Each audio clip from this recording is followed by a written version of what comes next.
Alloh taolo Qur'oni Karimda marhamat qilib aytadiki, Astagfiru billah, ya ayyuhallazina amanu dukhulu fis-silmi kaffa va la tattabi'u khutuwatish shayton innahu lakum aduwwun mubin.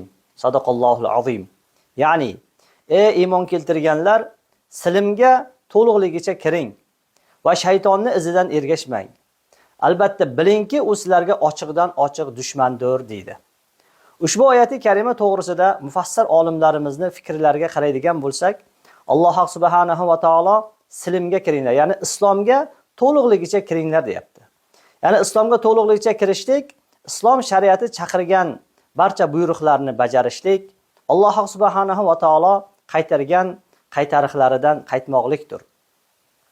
Ulamolarimizning fikrlariga ko'ra, silmning ikkinchi bir ma'nosi bor, bu tinchlikdir.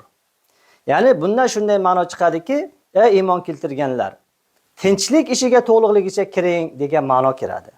Ya'ni kim tinchlikka chaqirsa, sulhga chaqirilsa, isloh ishlariga chaqirilsa, demak bu ishga musulmon inson to'liqligicha yoppasiga kirishligi kerak bo'ladi. Azizlar, oyati karimani davomiga e'tibor qiladigan bo'lsak, Alloh taolo aytayaptiki, "Va la tattabi'u xutuvatish shayton."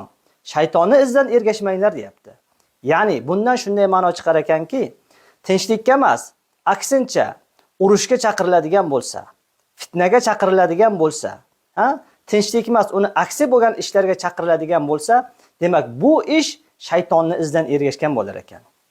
Bugungi kunda ba'zi bir toifalar o'zlariga bir jimjimador ismlarni qo'yib olib, go'yoki islomning bir himoyachisi o'rnida o'zlarini qo'yib chaqiradigan, da'vat qiladigan ishlari agar sulh emas, ya'ni tinchlik emas, aksincha agar urushga bo'ladigan bo'lsa, bo'lib ham mana shu fitna aralash urushga chaqiradigan bo'lsalar, unday toifalarga ergashilmas ekan. Alloh subhanahu va taolo barchalarimizni silmda, islomda, tinchlikda, salomatda bardavom bo'lmoqligimizni nasibi ro'za aylasin. Assalomu alaykum va rahmatullohi va barakatuh.